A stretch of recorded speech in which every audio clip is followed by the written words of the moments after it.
Braja Jana Ranjana Jashodhanandana Braja Jana Ranjana Jashodhanandana Braja Jana Ranjana Jashodhanandana Braja Jana Ranjana Jamuna Tira Vanachari Jamuna Tira Vanachari Jamuna Tira Vanachari Jamuna Tira Vanachari Jaya Radha Madhava Kunja Vihari Jaya Radha Madhava Kunja Vihari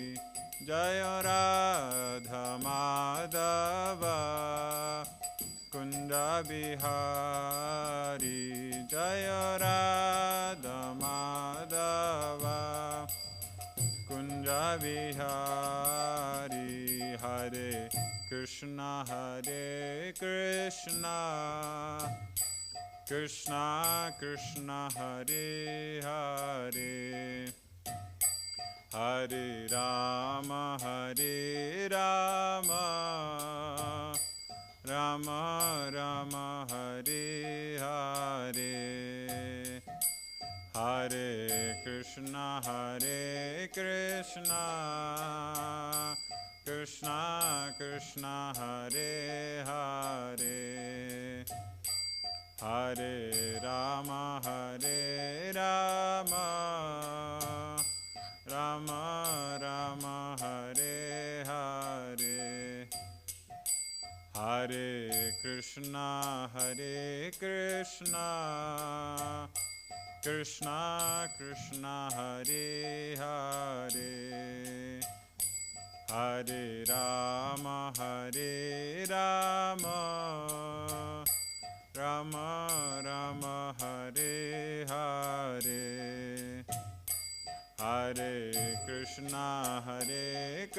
Hare Krishna Hare Krishna Krishna Krishna Hare Hare Hare Rama Hare Rama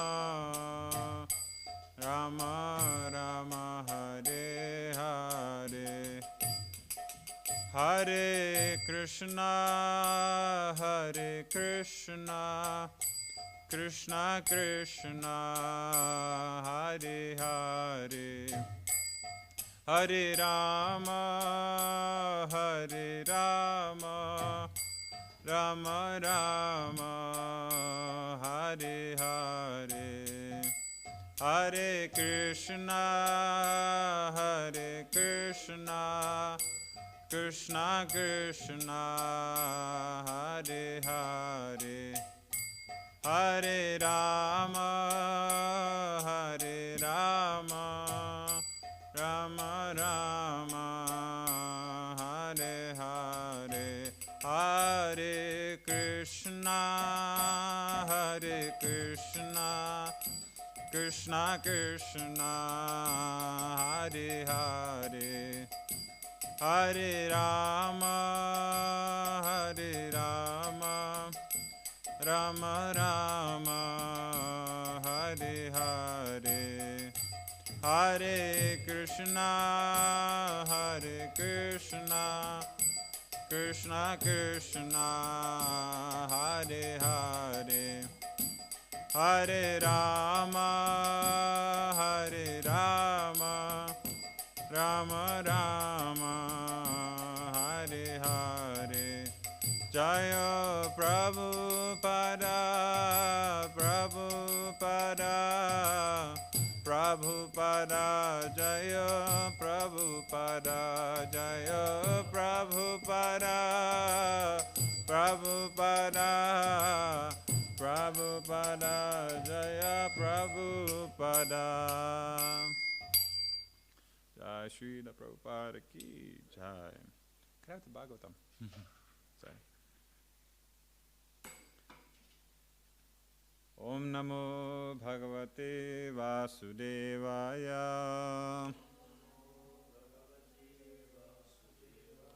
Om Namo Bhagavate Vasudevaya.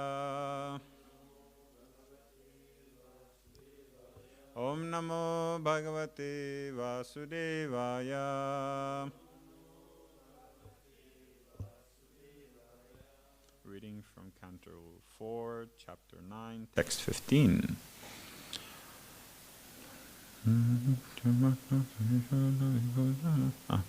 Tvam nitya mukta parishuddha vibhuddha atma. Tvam nitya mukta parishuddha vibhuddha atma. Kuttasta adi purusho bhagavam strayadisha. Kuttasta adi purusho bhagavamscha adisha. Yad buddhya vishtitam akanditaya swadrishtya. Yad buddhya vishtitam akanditaya swadrishtya. Drishtasti tav adhimako vyatirikta ase. Drishta muko vyatirikta ase. Tvam nitya mukta parishuddha vibhuddha atma. Tvam nitya mukta parishuddha vibhuddha atma. Kutasta adi purusho bhagavamstrayadisha. Kutasta adi purusho bhagavamstrayadisha. Yad buddhya vishtitam akanditaya swadrishtya. Yad buddhya vishtitam akanditaya swadrishtya. Drasthasti tav adhimako vyatirikta ase. Drasthasva adhimako vyatirikta ase. Tvam nitya mukta parishuddha vibhuddha atma. Tvam nitya mukta parishuddha vibhuddha atma. Kutasta adi purusho bhagavamstrayadisha. Kutasta adi purusho bhagavamstrayadisha. Yad buddhya vishtitam akanditaya swadrishtya. Yad buddhya vishtitam akanditaya swadrishtya. Drasthasti tav adhimako vyatirikta ase.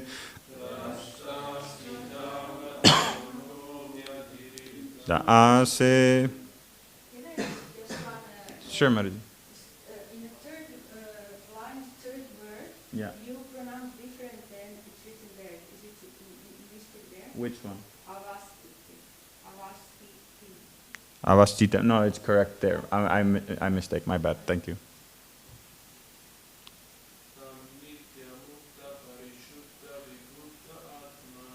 Tvam nitya mukta parishuddha vibhuddha atma.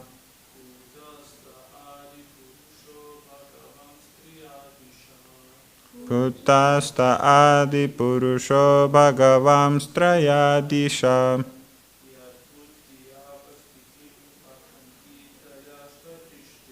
Yad buddhya astitim akandita shtya.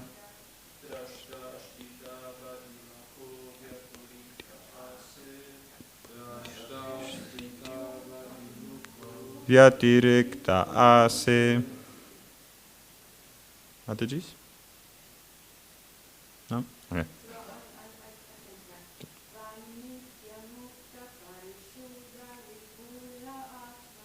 Tvam nitya mukta parishuddha vibhuddha atma.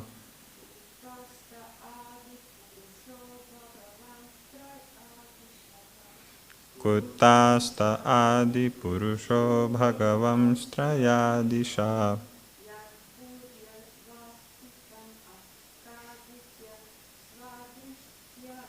Yad buddhya vishtitim akanditaya swadrishtya.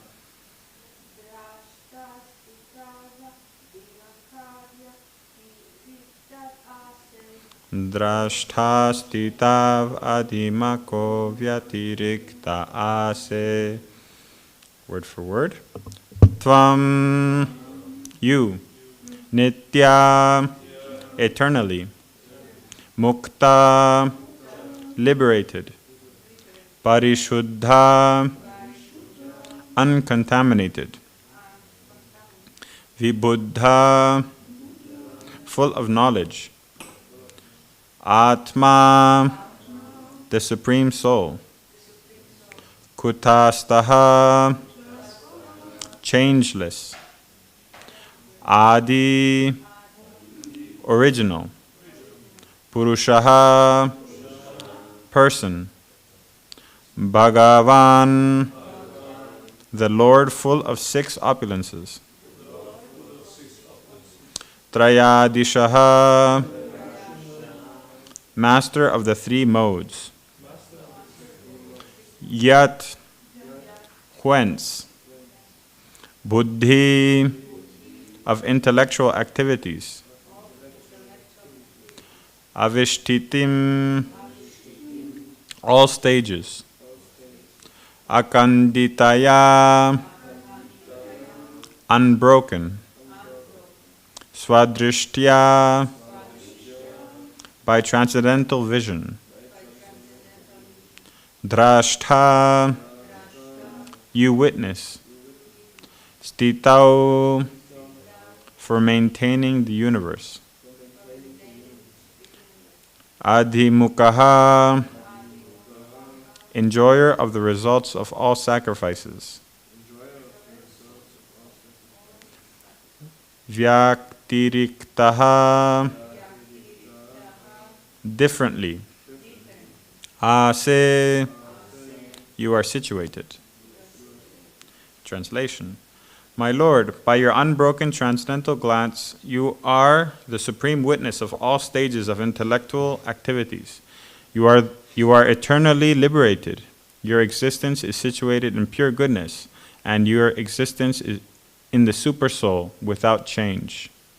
You are existent in the Supersoul without change. You are the original personality of Godhead, full with 6 opulences, and you are eternally the master of the 3 modes of material nature. Thus, you are always different from the ordinary living entities. As Lord Vishnu, you maintain all the affairs of the entire universe, and yet you stand aloof and are the enjoyer of the results of all sacrifices. Purport. An atheistic argument against the supremacy of the Supreme Personality of Godhead states that if God, the Supreme Person, appears and disappears, and sleeps and awakens, then what is the difference between God and the living entity? Dhruva Maharaj is carefully distinguishing the existence of the Supreme Personality of Godhead from that of the living entities. He points out the following differences. The Lord is eternally liberated. Whenever he appears, even within this material world, he is never entangled by the 3 modes of material nature. He is known, therefore, as Trayadisha, the master of the 3 modes of material nature. In Bhagavad Gita 7.14, it is said, Daivi yesha gunamayi mama maya duratyaya. The living entities are all entangled in the 3 modes of material nature. The external energy of the Lord is very strong, but the Lord, as the master of the 3 modes of material nature, is ever liberated from the action and reaction of these modes. He therefore is uncontaminated, as stated in the Ishopanishad. The contamination of the material world does not affect the Supreme Godhead. Krishna therefore says in Bhagavad Gita that those who are rascals and fools think of him as an ordinary human being, not knowing his Param Bhavan. Param Bhavam refers to his being always transcendentally situated. Material contamination cannot affect him. Another difference between the Lord and the living entity is that a living entity is always in darkness, even though he may be situated in the mode of goodness. There are still so many things which are unknown to him. But it is not the same as the Supreme Personality of Godhead. He knows past, present, and future, and everything that is happening in everyone's heart. Bhagavad Gita confirms this. Vedaham samatitani. The Lord is not a part of the soul. He is unchangeable, supreme soul. And the living entities are his parts and parcels. The living entity is forced to appear in this material world under the direction of the Daiva Maya. But when the Lord appears, he comes by his own internal potency, Atma Maya. Besides that, the living entity is within the time of past and present and future. His life has a beginning, a birth, and the conditioned state of his life ends with death. But the Lord is Adi Purusha, the original person. In the Brahma Samhita, Lord Brahma offers his respects to the Adi Purusha, Govinda, the original person who has no beginning, whereas the creation of the material world has a beginning. The Vedanta says, Janmad yasya yataha. Everything is born from the Supreme, but the Supreme has no birth. He has all the six opulences in full and beyond comparison. He is the master of material nature. His intelligence is not broken under any circumstance, and he stands aloof, although he is the maintainer of the whole creation. As stated in the Vedas, Katha Upanishad 2.2.13, Nityo Nityanam Chetanas Chetananam. The Lord is the supreme maintainer. Living entities are meant to serve him by offering sacrifices, for he is the rightful enjoyer of the results of those sacrifices, of all sacrifices. Everyone therefore should engage himself in devotional service of the Lord with his life, his riches, his intelligence, and his words. This is the original constitutional position of the living entity. One should never compare the sleeping of an ordinary living entity to the sleeping of the Supreme Personality of Godhead in the causal ocean. There is no stage at which the living entity can compare to the Supreme Person. The Mayavadi philosophers, being unable to adjust to all this, come to the conclusion of impersonalism or voidism. Srila Prabhupada ki jai.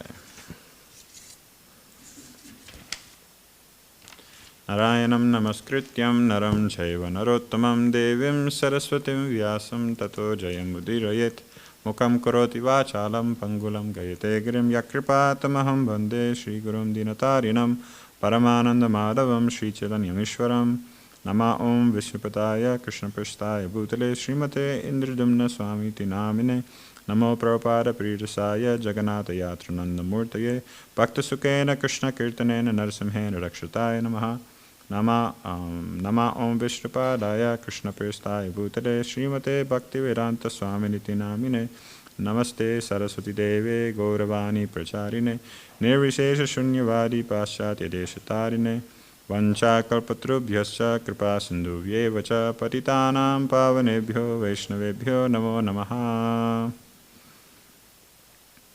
So Dhruva Maharaj here in this verse is very eloquently and very perfectly stating the difference between the Lord and the living entity, and that we should not confuse one with the other by trying to deride the Lord of his personal feature, right? This is the problem, as Prabhupada puts. The Mayavadis cannot adjust to all these statements and all these realities, these facts, that is, because they cannot relate to it, right? The Mayavadis, because they see problems in this material world, they see that the Lord can't have any of these problems, or else he wouldn't be supreme, correct? So they see that this material body is full of miseries, full of suffering, full of problems. Therefore, the Lord cannot have a material body, right? The relationships in this material world between any mother, son, father, son, wife, husband, all the friends, there's all full of suffering, right? Always problems arise, so many different difficulties. And so therefore, in the spiritual world, or whatever they believe in, Brahmajyoti, there is no relationship. It's just oneness. It's just existence, eternally.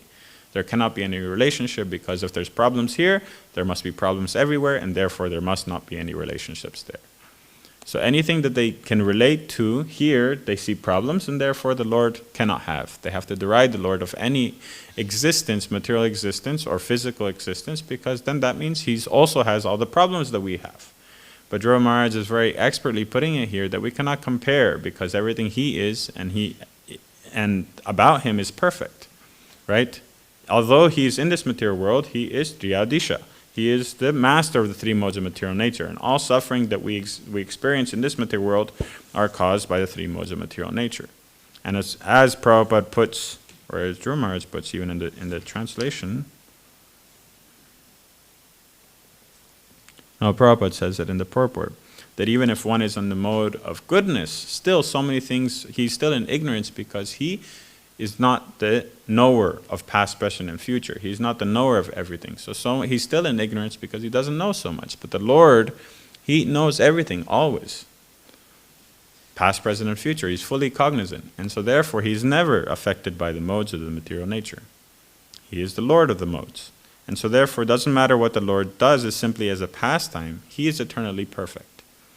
So because the Mayavadis cannot accept that or can't imagine that, cannot comprehend that, they understand everything to be Maya. So there's two types of atheists. Well, there's many nowadays, but there's two main. Those who believe that the Lord, right, there is God, but he is the light, he is eternal, right? He doesn't have any form, he's formless. Those are the Mayavadis. So they believe in God, just not in his personal feature. And then you have the other ones who say there is no God, full atheists, right? This life is, you come into this life by chance, the Big Bang. This world came into existence by chance. You're here now by chance, and when you die, you disappear back into nothingness, right? So those are two different types of Mayavadis, and it's difficult sometimes to differentiate, but we have to understand that Prabhupada puts it so perfectly. Mayavadis, the only thing they basically are deriding is Krishna's physical form, or Krishna's eternal physical form, his Satchidananda Vigraha. That is what they're deriding, and they believe everything to be Maya. This material world is Maya, is an illusion. Krishna, when he comes to this material world, he is coming in a material body, right? The oneness God comes in the form of a material body, and once that body disappears, the oneness returns to that eternal oneness. They give the analogy of the pot, right? The air inside the pot and the air outside the pot's the same. When you break the pot, the air comes back together with the air that's outside. So they believe everything is Brahman. He simply came in the form of this body. And therefore, they can come to the conclusion that Krishna is in all of us, and we're all God, because it's all energy, it's all oneness, and we simply have to realize that and leave this material world to again join with the oneness. Right? So that's what they're trying to get rid of. They're trying to get rid of this understanding of this personal, eternal personal feature of the Lord. Right? And so for them, they can take the words of Bhagavad Gita, for example, they can take the words of Śrīmad-Bhāgavatam and bend it to any way they want, and able to bring out the same meaning that they want to prove. And this is something that those people who are trying to take away God's possession, which is everything, have to try do. They try to bend everything, their morality, they try to bend their scripture, their religion, everything to fit their ideas and their benefits. There's one story that is shared by Umapati Swami, one senior disciple of Srila Prabhupada. And he said in the very, very early days, they didn't have, Prabhupada was still working on Bhagavad Gita as it is, so he didn't have, they weren't reading from Prabhupada's Bhagavad Gita, they would read from Radha Krishna, Dr. Radha Krishna's Bhagavad Gita, and he was a disciple in the line of Vivekananda and Ramakrishna. So his Bhagavad Gita, the commentaries were very impersonal. So they would read the verse in a translation, and Prabhupada would correct the translation where needed, and then give his own commentary. But in their own time, they would read through these books. And Prabhupada kept on using the word Mayavadi or impersonalist, or this is an impersonal commentary. And they didn't really understand what that means. They had no idea that, but it's Bhagavad Gita, it must be perfect. They didn't understand that there's a difference. So one day Prabhupada got them all together and he decided, I will prove to you now what I mean by impersonal, and I'll prove to you that Dr. Radha Krishna's commentaries are impersonal. So he told them to read the famous verse, right? Manmana mabhavad bhakto madhya jivan namaskuru, right? Meditate on me, surrender unto me only. And so he told them to read the commentary, and in the commentary, Dr. Radha Krishna says that it's not Krishna who we must surrender to, but the unborn eternal within Krishna. So basically saying that Brahman comes in the form of Krishna's body, or a material body, and we have to surrender to unborn eternal, right? And so Prabhupada said, you see, he's impersonal. And Kirtanananda Prabhu, who at that time was Prabhu, he was there and he didn't really understand what Prabhupada was trying to point out. So he said, yes, it's correct. So he went on this long talk about how it's true and we have to surrender to the unborn, eternal within Krishna. And Mayavadi Swami said he's never really understood what people say when someone gets angry and their face goes red until that day. He said Prabhupada was just looking at the deities and his face was getting more and more and more red, listening to Kirtanananda's 15-minute long description of how Dr. Radhakrishna's purport is correct, and there's unborn, eternal, and it's within all of us. So much nonsense he was saying. And so then Prabhupada, finally he slowed down and Prabhupada turned to him and said, are you done? And Kirtananda Prabhu said, no. And he went longer. He went another 10 minutes describing the impersonal feature of Brahman. And so finally Prabhupada said, are you done? And he said, yes, I'm done. And Prabhupada just slammed his hand on the table and he said, it's Krishna, it's Krishna. It's not the unborn eternal within Krishna, it's Krishna. Why do you want to take it away from Krishna? And he just kept on so ferociously. Umapati Swami said he remembered he looked like a lion roaring, protecting his Lord. Right? He was just screaming and saying, it's Krishna, it's not the unborn, it's Krishna. He just kept on saying that. He said, you can't differentiate, right? Krishna's body is eternal, it's perfect. So he was so adamant about that point, they understood. It's Krishna. You have to surrender to Krishna. Krishna's form, body, qualities, they're all non-different. They're all eternal. They're all Satchidananda Vigraha. So we can understand that Prabhupada was so careful when describing these qualities. And in his purports, you can see he basically uses the whole purport to point out the fallacy in the Mayavadi philosophy. And because their comparison, we cannot compare ourselves. The living entity can never compare to Krishna in any way. The only thing, we're qualitatively same, quantitatively different. The analogy is given as a drop of an ocean. You can see the qualities of the ocean by examining a drop. But the greatness of the ocean you cannot examine by that drop, right? So the qualities we might have in finite, very tiny, minute quantities we might have compared to the Lord, but He has them all in full. That's why the word is given by Dhruva Maharaj, Bhagavan, the person who has all 6 opulences to the fullest extent. Right? All of us are chasing after one or a few of those opulences. We want to have fame, we want to have rich, we want to have power, we want to have all knowledge, right? But the Lord has them in full. We cannot have them in full. So one person will have one without the other, or have a little bit of 2 or 3, but missing one greatly, right? So we're all struggling trying to achieve that full opulence, but we're never going to get there. And so the Mayavadis, unable to understand all these super excellent points and facts, they say impersonalism is the right and voidism. It cannot be. It must be that it's without form, without qualities, without nature. And so therefore they go. And one of the reasons they do this is the analogy that's given in Shastra, of that when someone is suffering from something very greatly, he has no other thought. There's no other way of thinking apart from getting rid of that suffering. Right? Like if you have a knife in your leg, you're not going to think about what's for lunch. You're not going to think about what's for tomorrow or how I'm going to do this or that. All you're thinking about is to get the knife out. So because they're suffering in this material world and they come to that understanding of suffering in this material world, all they want to do is get out. But they don't have any idea of what's beyond that. Okay, once you get out, then what? Right? And that enjoyment of suffering in this material world is incredible, right? Many classes ago I talked about the enjoyment on the different levels of heaven, right? The multiplying, how much they're enjoying in heaven, then Brihaspati, then Brahma, and then it says 100 times the enjoyment of Brahma. No, 100,000 times the enjoyment of Brahma cannot be compared to the enjoyment of someone who is liberated from this material world. When one is freed from the continuous cycle of birth, death, there's no comparison. And that's just someone who achieves Brahman, what to speak of someone who goes back to the spiritual world, right? So they're looking after that enjoyment, and once they get to the Brahman, they're enjoying there, right? Finally, no more knife in my back, no more knife. So nice. But how many minutes can you last like that? It's like in India, you get very common, it's so hot outside, and you enter an AC room, and it's the best feeling. I mean, you sit there, you can sit for 5 minutes, just the longest sigh of your life will be. But after that, okay, I have to go get something to eat. I want to, read something. I want to do something. Some activity will come. So the moment the living entity, once he's in Brahman and he desires, right?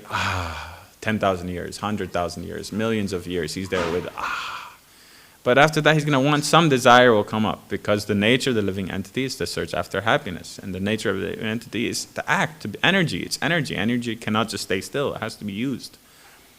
Right? So he will desire. And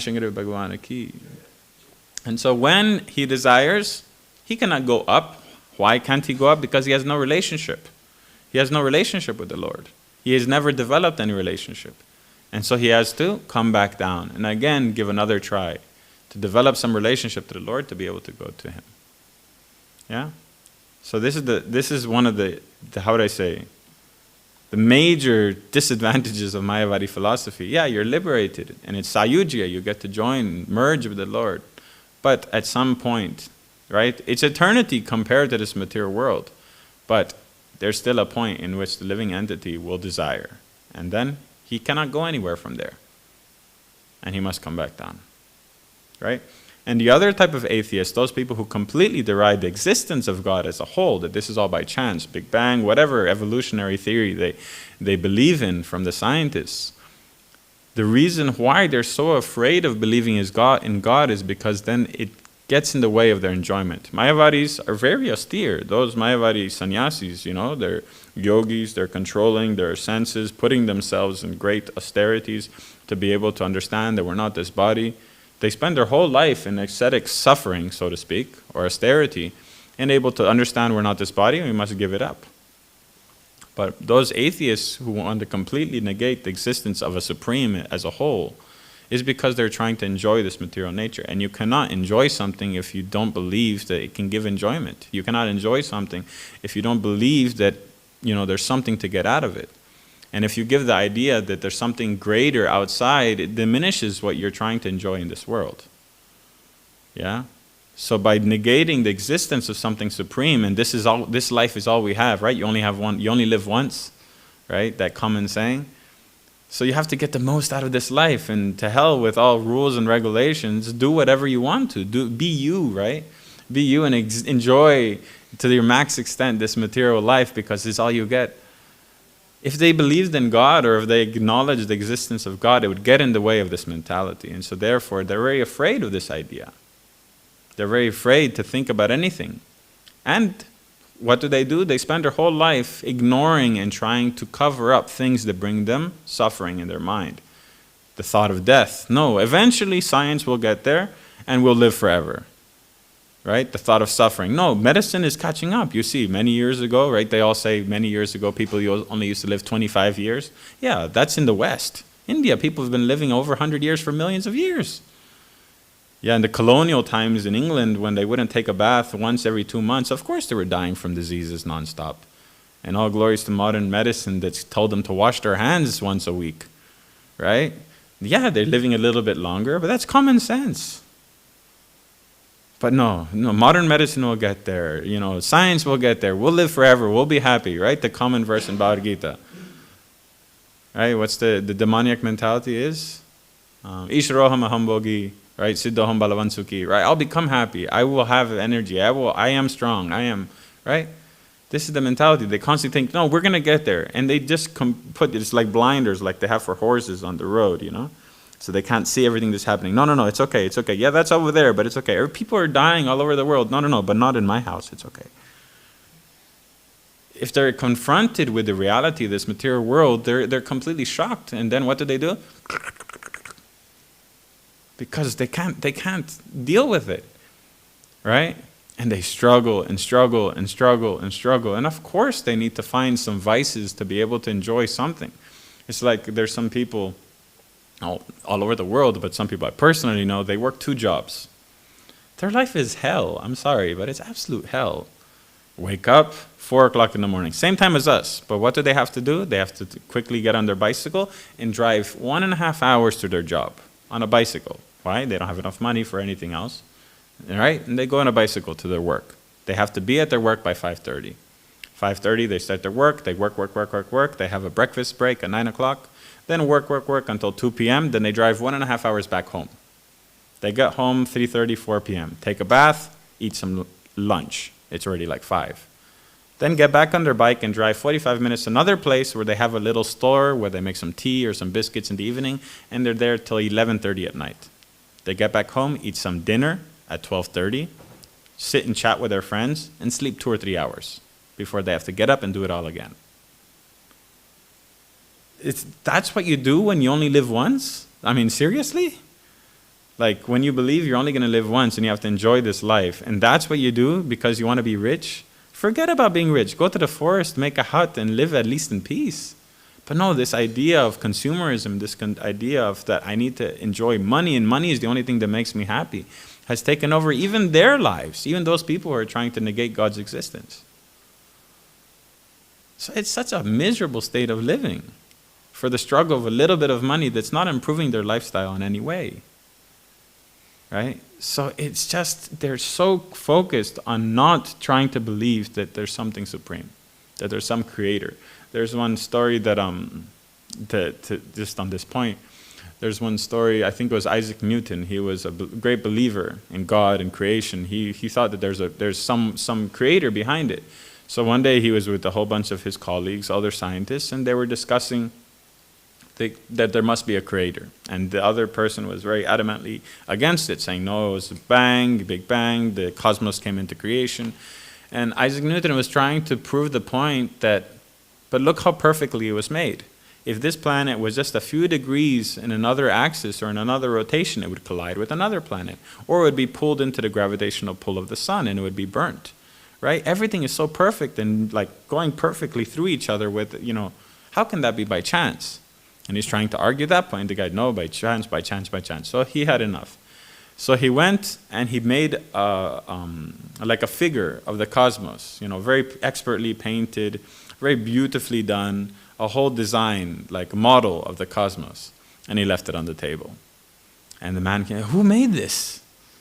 And then Newton said, oh, no, it just came and it just appeared. He said, no, like, who made it? Look how beautiful it is. He said, yeah, no, it just appeared. It just came. It took the guy like 20 minutes of just asking who made it. And then finally he understood the point that Newton was trying to say. You say that the whole creation, how big is it and how great is it, came into creation by chance. But this tiny little thing that I made in a night, you can't believe that it came into existence by chance. What is your idea? How does your logic work? This thing made out of paper mache and sticks didn't come into chance, but this whole creation, you say you can believe it came into chance. How? Right? He proved the point. But we don't want to accept. We don't want to accept that God exists because it gets in the way of our material enjoyment. So this point, we have to understand that we have it in ourselves, even as devotees, we have it a very minute amount. And sometimes we don't even realize. Sometimes we don't even realize when there's certain things that we're very attached to. We don't connect it to Krishna. Why? Because it would get in the way of our enjoyment. Our ego, we don't want to think about Krishna when we're dealing with our ego. We think about everything else. I am this person, I am brahmachari, I'm this, I am supposed to be like this, I am grihasta, I have power, I have money, I have influence. And immediately frustration, anger, greed, all these lower base qualities arise when we start identifying with I and mine. Prabhupada was very adamant. He said when you identify as I and mine, when you start identifying that this is my property and this is for me to enjoy, that is when atheistic mentality is there. If you understand it's Krishna, everything belongs to Krishna, that's Krishna consciousness. If you think that something belongs to you, means it's not God's. That is atheism. So we have to be very careful, even in our own lives, to not start identifying with I and mine. This is me, and this is mine to enjoy. Because then that illusion, just like the Mayavadis are doing in a greater amount because they're trying to enjoy this material nature, they're negating the existence of God, we do on small little things during the day. And that's when we lose our Krishna consciousness. If we understand that this whole world and everything that's in it is Krishna's, then we have no attachment, we have no ego, we have no idea or our idea of enjoyment separate from the Lord. We understand this is the Lord's energy, He gave it to me in this situation for me to use in His service, and I'm using it. There's no attachment. But because this atheistic mentality and our desire, just like we get covered by Maya to try enjoying this material world, us as devotees, every now and then we also get covered. Our ego, our idea, our minds, they get in the way. And we forget Krishna. We forget. For those instances during the day, for us, for me, it's a lot. For great devotees, it may be few instances. But it comes. And so at those points, when you find yourself being overwhelmed with anger, being overwhelmed with ego, frustrated with something that you're trying to do, you can remember that it all belongs to the Lord, and see and analyze your mentality, and you'll see that there's some impersonal feature of your understanding that's clouding your knowledge at that moment. And the more we're able to stop that mentality from entering us, the more happy we'll be, the more satisfied with our surroundings we'll be, the more appreciative, the more eager to serve the Lord and understand that He is the owner and everything belongs to Him. Like it says in the verse, right? And He is the enjoyer of the results of all sacrifices. Sacrifices don't only mean yagya and puja. Sacrifice is everything we do. Every action is supposed to please the Lord, and everything that is done. So He's the one to enjoy. So you cook a nice meal. It's not for you to enjoy. It's not for you to eat and enjoy. And then if something, didn't go the way you wanted to, you become frustrated because you didn't get the enjoyment you were expecting from the sacrifice you did. But it wasn't meant for your sacrifice to begin with. It wasn't meant for your enjoyment to begin with. So frustration and all these different feelings that will come up is because our desire to enjoy separate from the Lord. So the more Krishna conscious we can be, the better it'll be. Yeah? Then you'll be happy and you'll be eternally Krishna conscious. As Prabhupada says, that when I and mine comes up, that's when we start being impersonal in those moments, in those connections. And in this point, Prabhupada also points out that the only way there can really be peace in this world is when people become Krishna conscious. He said so many times, if the United Nations understood that this world is Krishna's, and we simply have to live here and serve Him, there would be no fighting. But he says that these nations fighting against each other are like thieves who steal something and then fight between each other to try get their share, their fair share, right? It's not even your property to begin with. He said, in those nations that are cooperating with each other, it's like thieves who steal something and then are kind of, okay, let's divide it fairly and equally, and you get your fair share, and yes, we're being very good thieves now. No, it's bogus. It's not their property to begin with. So how can they claim that this land is, my land and that land is your land? You can't cross onto this side, and it's all nonsense. It's like in the old days when the conquistadors, right, the famous conquistadors, they would land on a beach, put a flag. I claim this land in the name of Her Majesty the Queen. All you people are now trespassing. We can kill you. How crazy is that idea? But that's what they believed in. And we're doing that the same. This exists, this energy existed already. This place existed already. Lakshmi existed already. Simply because we have it, we say, now this is mine and this is mine to enjoy. It's not mine. It's not ours. It's not ours to enjoy. By chance, it came by Krishna's mercy, it came to us now, and it's for us to use in His service. And when it goes back to Krishna. But this idea that this is mine and I have to enjoy it, this is what's getting in the way of everything. And getting in the way of our Krishna consciousness. It's impersonal. I was very far out to read that purport by Srila Prabhupada. It was on a lecture on the 7th canto. Prahlad Maharaj is talking about the nature of demoniac and divine. And Prahlad Maharaj is saying that the demigods, right, they believe in the Lord, and so they don't disturb. Impersonalists don't disturb. The demons, because they're trying to enjoy, comes greed. If everything in this world is for you to enjoy, you're going to try to accumulate as much as you can and take it away from others. Beg, borrow, steal, you're going to take everything because it's for you. So the countries, they think this world is to enjoy, so they want to take more and more. It doesn't matter how, they're going to get it for their own enjoyment. But when you understand everything is the Lord, you're very happy with what little you have because that's all you need. Because what's your goal? Serving the Lord. That's where the ishaia principle comes in. So it's very important that we develop and Become very aware of our mentality during the day, our mentality at every moment of the day. And we'll see how this mentality of I, mine comes in very often. And when we're able to be aware of that, then we're able to fix it and become Krishna conscious at those moments. And then less and less of the day will be forgetting Krishna, and more of the day will be remembering Krishna. So I think this is something we can take from this purport and from this wonderful verse. And on a completely side thing, I was listening to the Prabhupada memories, and I was remembering Mayavadis Swami. There was another little funny pastime. In those early days, they found Prabhupada's Bhagavatam set that he brought from India. And then there's the dust cover of the Bhagavatam was that painting of the heavenly planets, means the spiritual world and the material world. You know, they have like the lotuses and the different Vaikuntha planets, the famous cover, right? And so they were looking at it and they were studying it. They're like, wow. And then I think it was him and Hayagriva Prabhu. They were looking at the different planets and they both decided that this planet looks really cool. I want to go to that planet. That planet looks really, really cool. So then they decided, okay, Hayagriva was going to go talk with Prabhupada. So he said, okay, you go and ask Prabhupada what that planet is, because that looks amazing. And so the next day, Mayavadi Maharaj met Hayagriva Prabhu, and he was like, so what did Prabhupada say? He said, Prabhupada said, that's the material world. That's just a funny story. Okay, so I'll finish there. If there's any other questions or comments, would be wonderful. Yes, bro.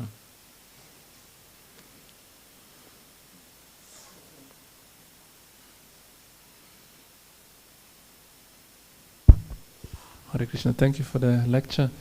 So let's say that we notice that we have this tendency of having this I and mine very much present. So what are some ways to, surely I guess try when one sees it, then to try to think of how instead can I serve in this situation instead of keeping this ego.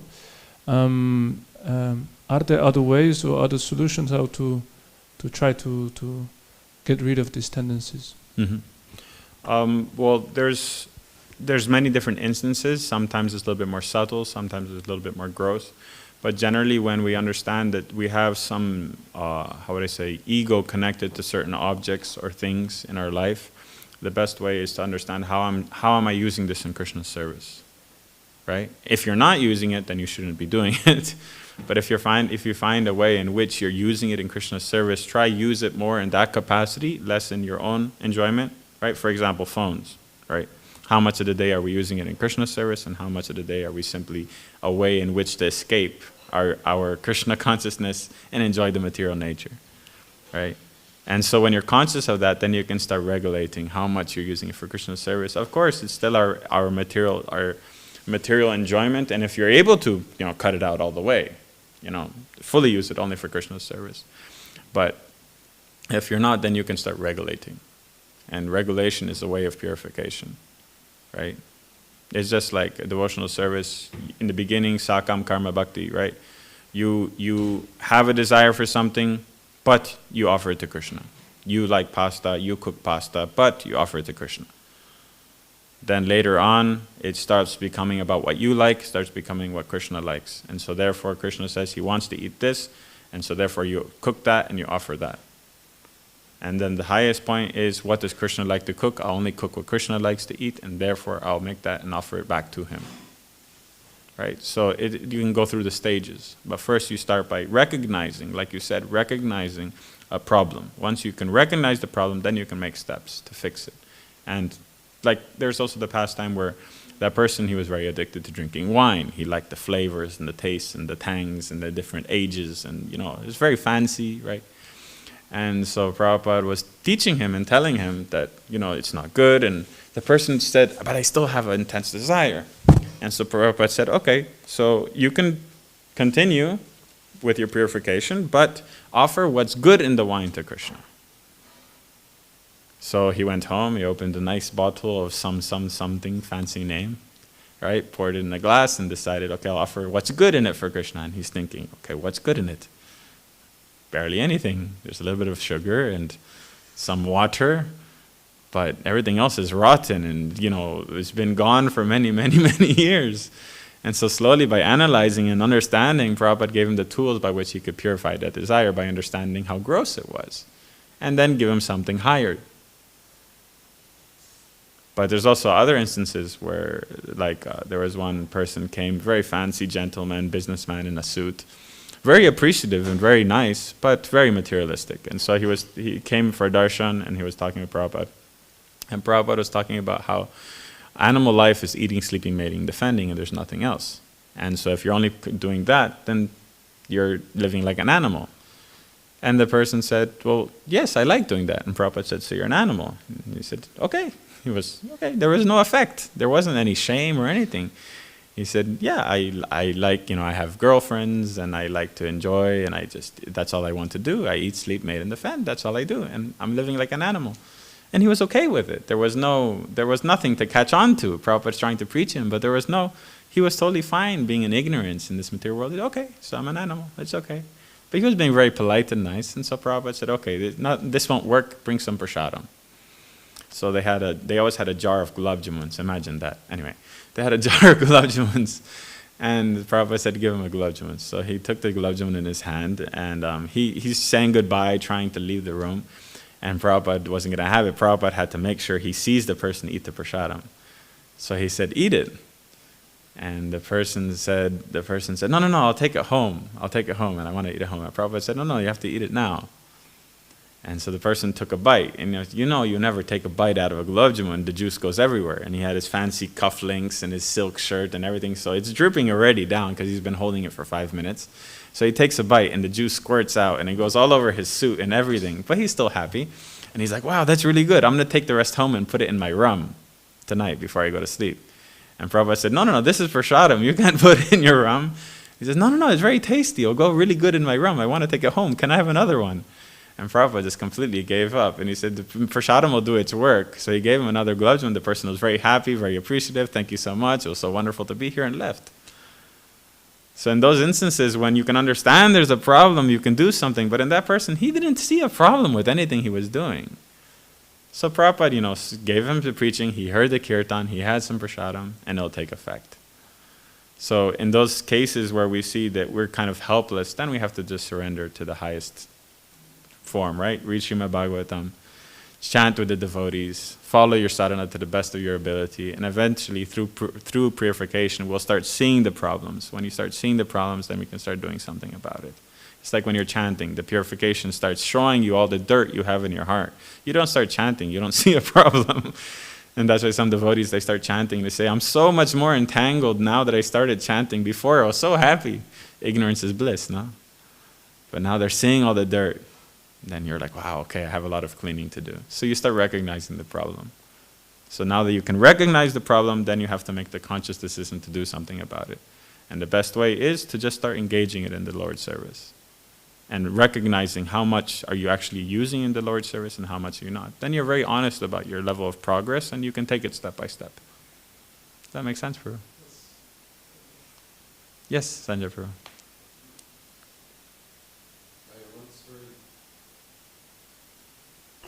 I once heard that ants, they like sugar because they process it and ferment it and they get the toxicant. So my question is, if I give the sweet to the ants, is that offensive? Or is that still, will they still benefit after turning it into some, I don't know, are they turning it into something else? Are they taking away the quality of the prasad? Of course not. Prasadam never goes bad, of course not. The ants, it doesn't matter the animal, they get benefit. Even the worms in the field eating the prasadam that's gone bad, they still get benefit. Just becomes it became an intoxicant doesn't dilute, right? What about the sabji that we threw in the field the other day and it went fermented, all the bugs and flies, everything is eating it. They're still getting benefit because it's the Lord's Mahaprasad, right? But that's the other point, the animals cannot produce karma.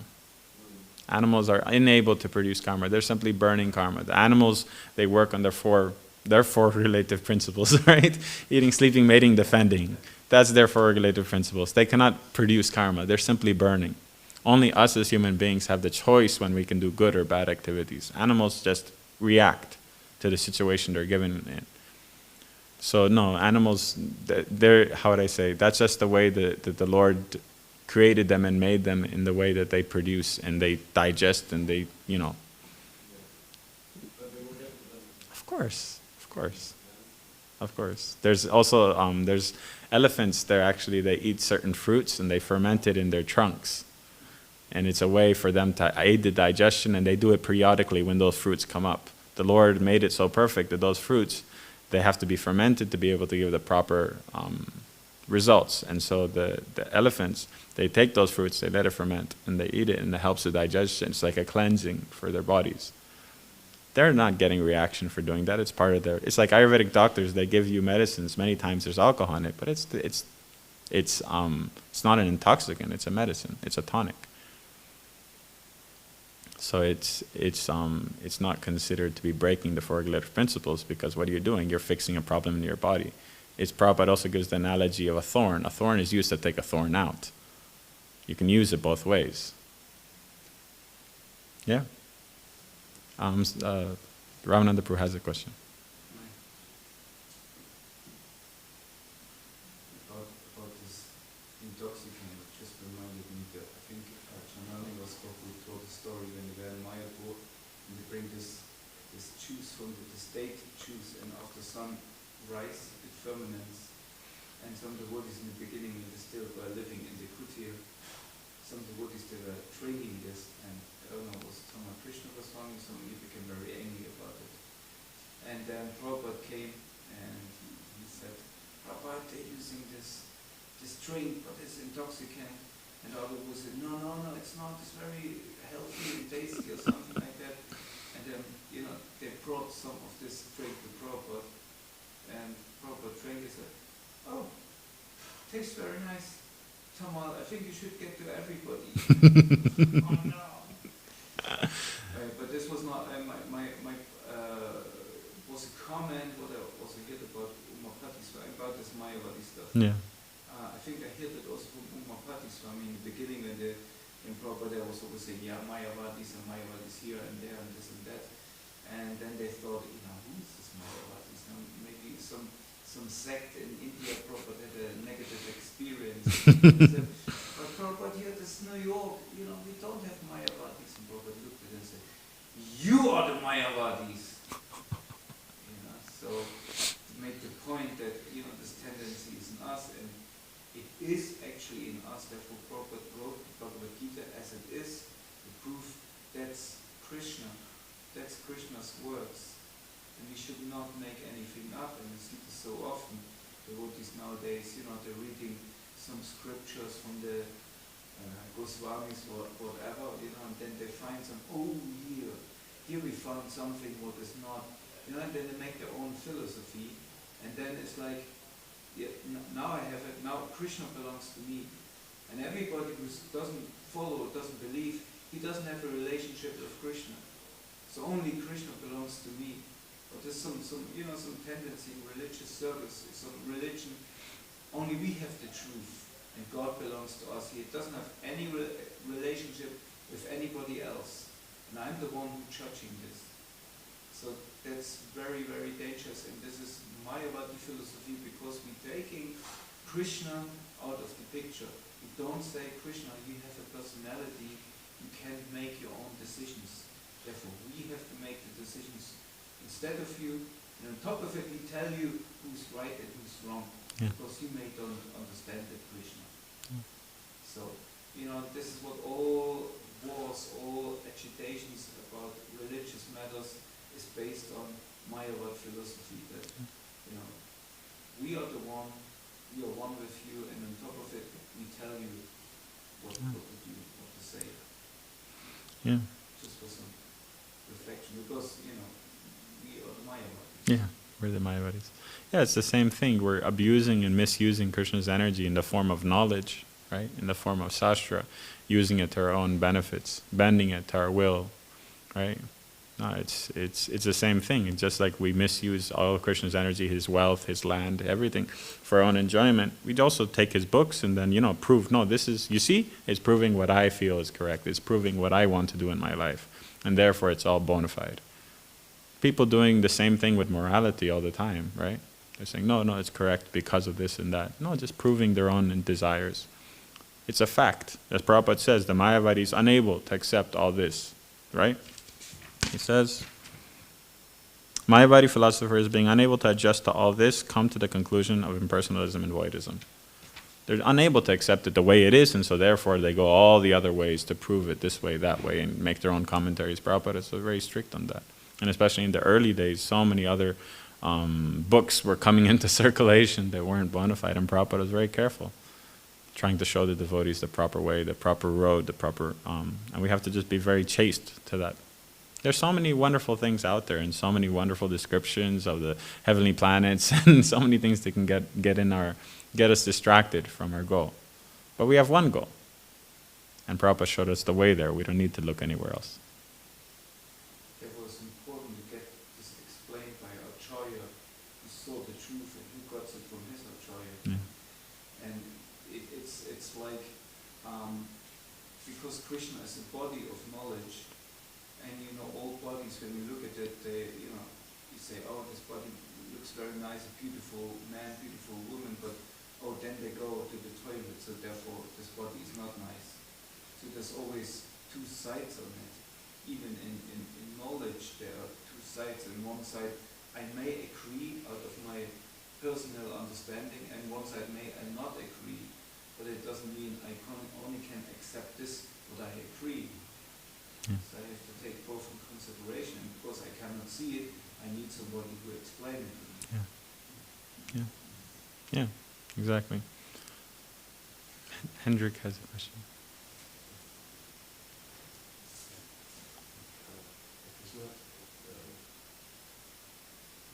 Thank you for the beautiful lecture.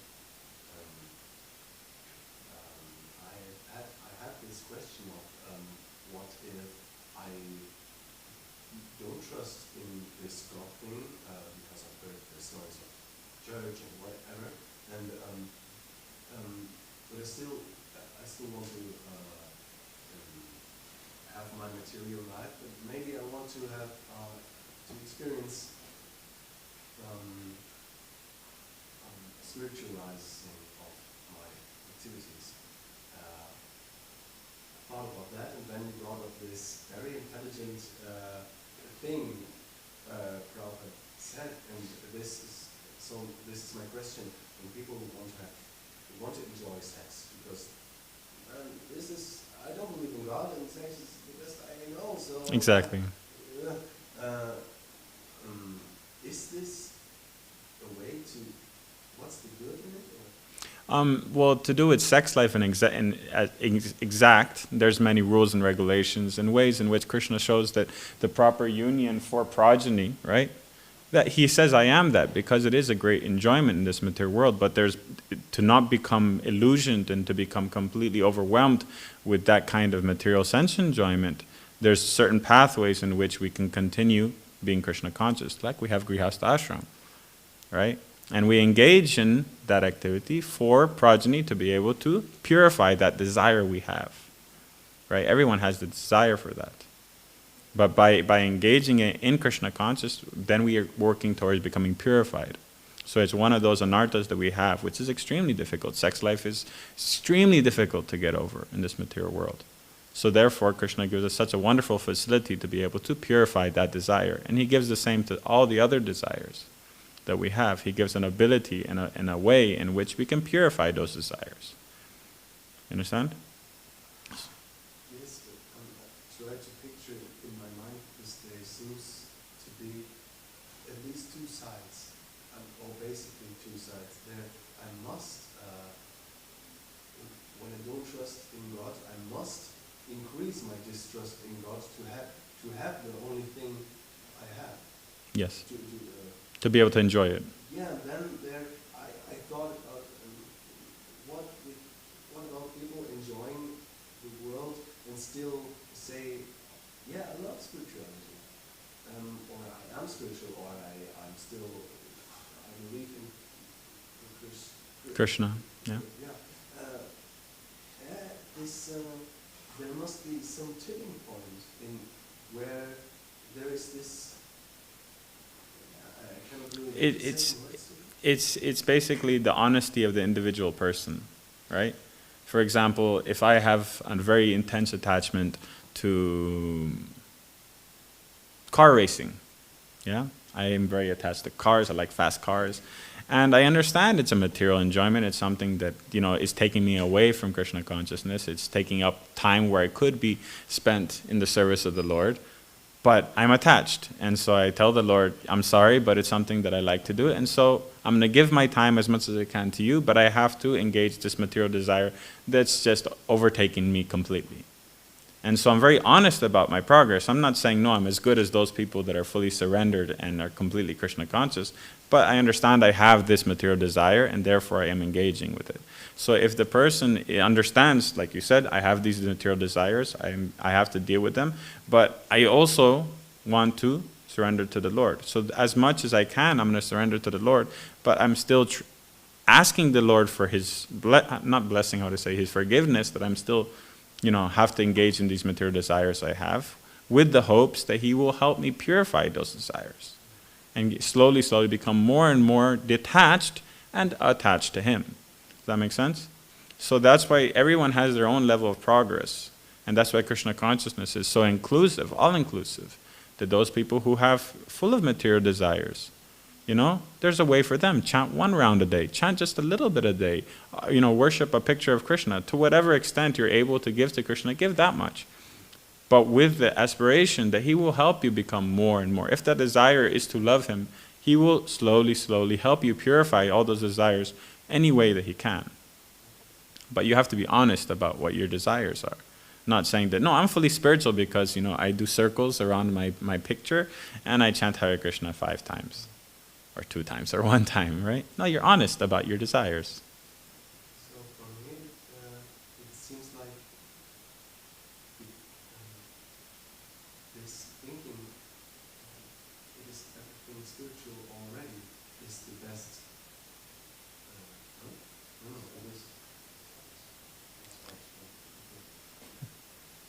Yes, so the question for I really want to fully understand my own mind. Exactly. What I'm doing.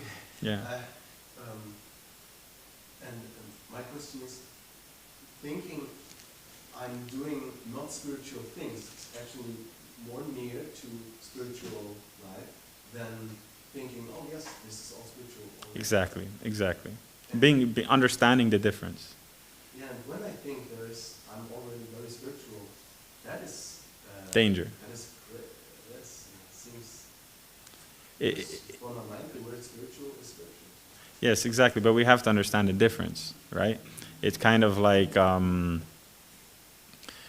if I think that everything I'm doing is perfect, I will have no desire to change anything or no desire to improve anything, right? You go to school because you understand that you need education. You understand that I don't know and I want to know.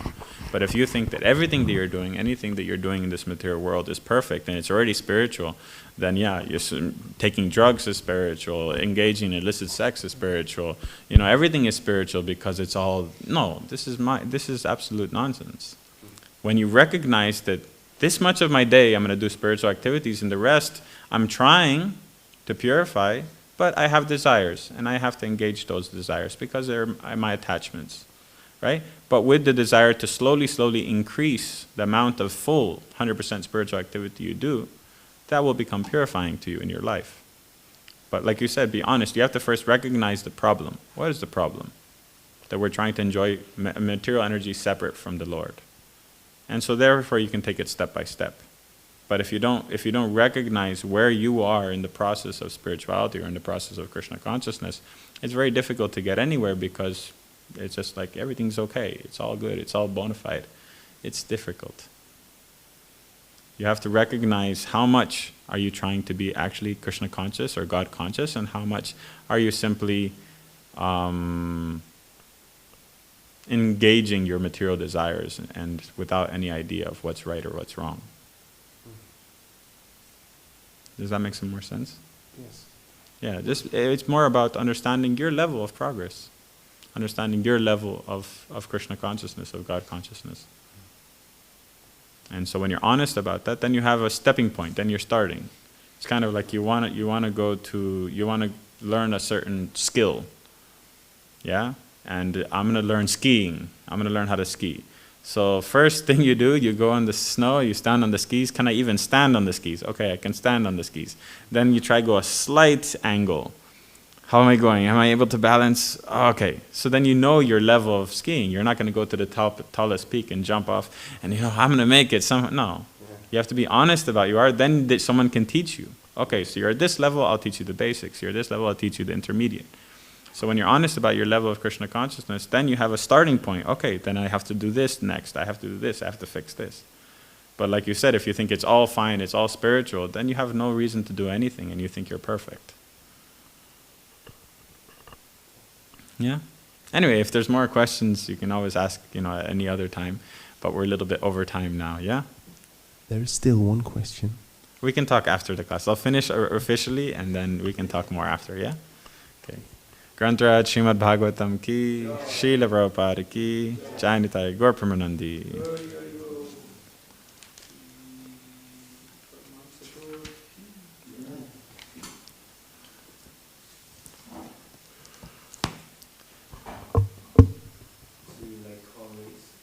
No. No, I don't like car racing.